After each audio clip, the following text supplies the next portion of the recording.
In 1975, the average house in Toronto cost $25,000. A full-time factory worker making minimum wage could buy that house with 3 years of savings. A single income could support a family of four with money left over for vacations. University tuition was under $1,000 per year, and you could pay for it with a summer job. A new car cost $3,000. Gas was 50 cents a gallon. You could walk into any factory in Ontario and get hired the same day with nothing but a high school diploma, and they'd pay you enough to own a home by 30. That world is gone. Completely gone, and most people under 50 have no idea it ever existed. This is what daily life actually looked like in 1975 Canada. Why everything from housing to employment to social life was unrecognizable compared to today, and how an entire way of living disappeared in just 50 years. You could buy a house on a factory worker's salary. The average house in Toronto in 1975 cost $25,000. In Vancouver, it was $32,000. In Montreal, it was $21,000. These aren't adjusted for inflation numbers. These are the actual prices people paid. But here's what makes this insane. Minimum wage in Ontario in 1975 was $2.65 per hour. A factory worker made around $4 per hour. That's $8,320 per year for full-time work. The average house cost 3 times your annual salary. You could save for a down payment in 1 year and own your home outright within 5 to 7 years. Compare that to today. The average house in Toronto costs $1.2 million. Minimum wage is $16.55 per hour. That's $34,000 per year. The house costs 35 times your annual salary instead of 3 times. Student loans barely existed. University tuition at the University of Toronto was $910 for the full year. You could work a summer job paying $4 per hour for 3 months and earn almost $2,000. That covered tuition, books, and living expenses with money left over. Students graduated with zero debt, not low debt. Car loans were short and small. A new Chevrolet Nova cost $3,200. Most people saved up and paid cash. If you financed it, the loan was maybe $1,500 paid off within 2 years. Nobody was carrying 5-year car loans for $40,000 like today. The entire concept would have seemed insane. Mortgages were the only significant debt most people had. But even mortgages were manageable because houses cost 3 times your annual income instead of 10 to 15 times. A typical mortgage was paid off within 15 to 20 years. People were mortgage-free in their 40s with decades of working life remaining. The average Canadian in 1975 lived on what they earned because everything cost so little relative to wages that debt wasn't necessary. Today, the average Canadian carries over $20,000 in non-mortgage debt because basic existence costs more than wages can cover. A single income supported an entire family comfortably. In 1975, most families had one income. Usually the father worked and the mother stayed home with kids. This wasn't because of outdated gender roles exclusively. It's because one income was enough. Not just enough to survive, enough to own a home. The average family income in 1975 was $13,000 per year. That's one person working one full-time job. With that income, you could afford a mortgage payment of $200 per month, which covered a $25,000 house. You had $1,100 per month left over for everything else. Food for a family of 4 cost around $150 per month. Utilities were $30. A car payment, if you had one, was maybe $50. Insurance was $15 per month. You had $700 per month in disposable income. That's after housing, food, transportation, and utilities. $719.75 is equivalent to about $4,000 today in purchasing power. Except today's families with two incomes don't have $4,000 in disposable income after expenses. They have debt. But here's what this actually meant for daily life. Families went on vacations every summer. They bought new furniture without financing. They paid for kids' extracurricular activities without stress. They saved money every month. Financial anxiety wasn't a constant background hum like it is for most families today. Money was tight sometimes, but it wasn't the crushing pressure of never having enough that defines modern middle-class life. You got hired on the spot with just a high school diploma in 1975. Employment was absurdly easy to find. You could walk into almost any factory, warehouse, or construction site and get hired the same day if you were willing to work. No resume, no online application, no 3 rounds of interviews. You showed up, talked to the foreman for 5 minutes, and started the next day. Manufacturing was the backbone of Canadian employment. Ontario alone had over 800,000 manufacturing jobs in 1975. These jobs paid well. A machinist made $6 per hour. A factory line worker made $4.50 to $5. A skilled tradesman made $7 to $8. These weren't poverty wages. They were middle-class incomes that bought homes and supported families. But here's what made employment fundamentally different. Jobs were plentiful, and companies were desperate for workers. You had leverage. If you didn't like your job, you quit on Friday and had a new job by Monday. There was no gap on your resume to explain. No fear of being unemployed for months while sending out hundreds of applications. The economy needed workers more than workers needed any specific job. Education requirements were minimal.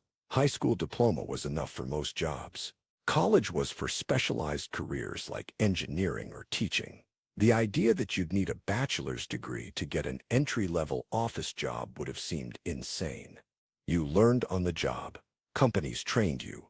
They invested in workers because workers stayed for decades. Today, manufacturing jobs have been automated or outsourced. The 800,000 Ontario manufacturing jobs from 1975 are now around 750,000 despite the population doubling. The jobs that remain require technical skills and pay barely more than service jobs. The ability to walk into a factory and start a middle-class career the same day is gone forever. Gas was cheap enough that nobody cared about fuel economy in 1975. Gas cost between 45 and 55 cents per gallon depending on where you lived. Your car probably got 12 miles per gallon. Nobody cared. Filling up your tank cost $6, and you didn't think twice about it. Cars were massive. The best-selling car in Canada in 1975 was the Chevrolet Impala.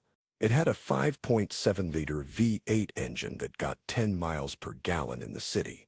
The car weighed 2 tons and seated 6 people comfortably. It cost $3,500 brand new. That's less than half your annual salary for a vehicle that would last 15 years with basic maintenance. But here's what this reveals about the economy. Energy was so cheap that efficiency didn't matter. You bought a car based on size, comfort, and style, not fuel economy. The concept of a $40,000 hybrid to save money on gas would have been laughable. Why would you spend an extra dollar in purchase price to save a nickel in gas? Road trips were casual decisions. You'd drive from Toronto to Montreal on a weekend just because. It cost maybe $12 in gas round trip. Today that same drive costs $80 to $90 in gas. The spontaneous road trip culture of the 70s died because energy got expensive relative to wages. You could actually afford to have kids in 1975. Having kids was financially manageable. Hospital birth costs were covered by provincial health insurance. Daycare didn't really exist because one parent stayed home. When kids went to school, it was free. When they went to university, it cost under $1,000 per year. The total cost of raising a child from birth to 18 in 1975 was estimated at around $35,000. That included everything: food, clothing, housing, education, healthcare, activities. Spread over 18 years, that's less than $2,000 per year. A middle-class family with 2 kids was spending $4,000 per year on child rearing. Completely manageable on a single income. Today, the estimated cost of raising a child to 18 in Canada is $300,000. That's not adjusted for inflation. That's actual dollars. Daycare alone costs 15 to 18,000 per year in major cities. University costs 20 to 30,000 per year. The financial barrier to having children has increased by a factor of 5 to 10, depending on how you calculate it. But here's what this meant culturally. In 1975, families had 3 or 4 kids regularly. Today, the birth rate is 1.33 children per woman. Not because people don't want kids, because they can't afford kids. The drop in birth rate isn't a cultural shift. It's an economic response to the fact that raising children went from affordable to financially devastating. Social life happened in person because there was no alternative. In 1975, if you wanted to socialize, you went somewhere. Call or video chat. You physically showed up at someone's house or met at a location. This forced genuine social interaction in a way that's almost impossible to understand today. Friday and Saturday nights were social by default. A bar, a community center, a bowling alley. Staying home alone was rare because entertainment options at home were limited. You had 3 TV channels, no internet, no streaming, no social media. If you wanted entertainment, you had to go where other people were. Bars and clubs were packed every weekend, not because they were better than today's bars, because they were the only option for social interaction. You'd show up without plans and just see who was there. The idea of coordinating through group chats and confirming attendance 3 days in advance didn't exist. You showed up and figured it out. But here's what made this fundamentally different. Social interaction required effort. You couldn't maintain friendships through likes and comments. You had to actually see people regularly, or the relationship faded. This created stronger local social networks, but much smaller total networks. People had 15 close friends they saw regularly instead of 300 online acquaintances they never speak to. Phone calls were expensive. Long-distance calls cost $1 per minute or more. You called relatives on holidays or special occasions. The rest of the time you wrote letters, or just didn't communicate. The idea of being in constant contact with everyone you know would have seemed exhausting and expensive. Privacy was default because surveillance technology didn't exist in 1975. Your life was private by default. There were no security cameras everywhere, no cell phone tracking, no digital records of your purchases, movements, or communications. If you wanted to disappear for a weekend, you just didn't answer your home phone. Nobody could find you unless you wanted to be found. Cash was how you paid for everything. Credit cards existed, but most transactions were cash. This meant no digital record of what you bought or where you bought it. Your spending habits were your business. Nobody was tracking your purchases to build advertising profiles or sell data to third parties because that technology didn't exist. Photos were physical. You took 36 pictures on a roll of film, paid to develop them, and got physical prints. Those prints went in an album or a shoebox. They didn't get uploaded to servers owned by corporations in other countries. If you wanted someone to see a photo, you showed them the physical print. The concept of billions of personal photos stored in corporate databases accessible to governments and hackers would have sounded dystopian. But here's what this meant practically. You could make mistakes without them being documented forever. You could have conversations without them being recorded. You could live your life without creating a permanent digital trail that follows you forever. Privacy wasn't a setting you had to configure. It was the default state of existence. Entertainment was shared experiences instead of isolated consumption in 1975. Entertainment was something you did with other people because experiencing it alone wasn't an option. You went to movie theaters because that's where movies were shown. You watched TV shows when they aired because that's when they were available. You listened to albums with friends because music was physical and expensive. Movies were events. When Jaws came out in 1975, you had to go to a theater to see it. It played for months. Lines wrapped around the block. People saw it multiple times and talked about it for the entire summer. Compare that to today, when a movie is released simultaneously in theaters and streaming and forgotten within 2 weeks because everyone watches it alone on their couch. TV shows were communal. When MASH aired on Tuesday nights at 9 p.m., everyone watched it at 9 p.m. on Tuesday. The next day at work or school, everyone discussed what happened. You couldn't binge watch. You couldn't pause. You couldn't skip commercials. You watched what was on when it was on, along with millions of other people simultaneously. Music was expensive, so you shared it. Albums cost $6 to $8, which was over 2 hours of minimum wage work. Brought it to a friend's house and listened to it together front to back. Music was a social experience because the cost made individual consumption prohibitive. Everything closed at 9 p.m. and nothing was open on Sundays. In 1975, almost everything closed by 9 p.m. on weekdays.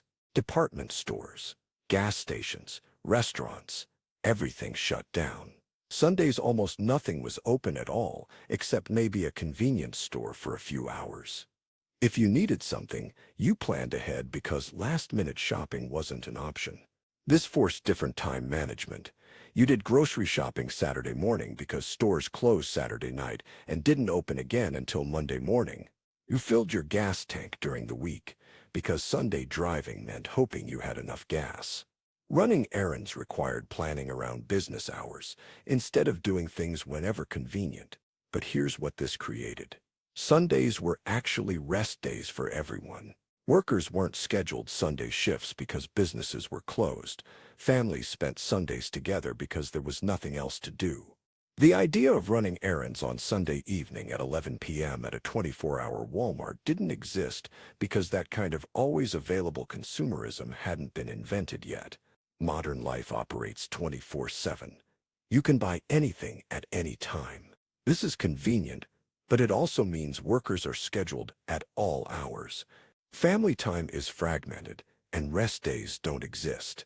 The forced downtime of 1975 sounds restrictive, but it created shared social rhythms that made coordinating life with other people easier.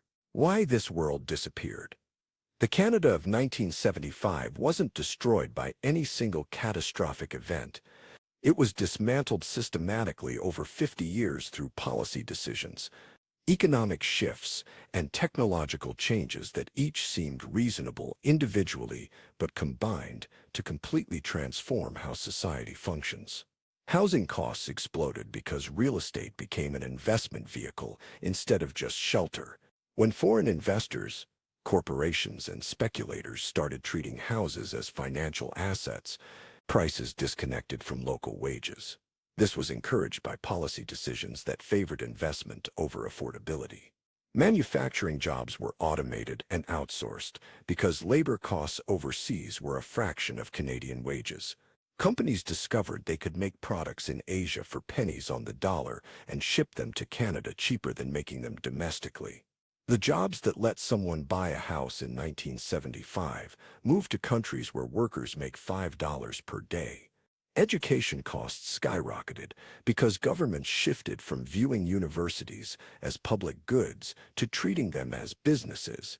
Provincial funding per student dropped by over 50%, adjusted for inflation between 1975 and today. Universities made up the difference by raising tuition and treating students as customers instead of citizens being educated. Consumer culture shifted from buying durable goods to buying disposable products. In 1975, you bought a refrigerator that lasted 25 years.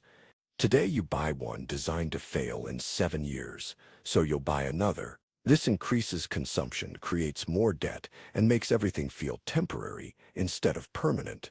The Canada of 1975 wasn't perfect. It had massive problems with discrimination, environmental destruction, and limited opportunities for women and minorities. But it had one thing modern Canada doesn't have: Economic accessibility, the ability for an average person with average skills to afford a house, raise a family, and build a stable, middle-class life. Completely gone, and it's not coming back.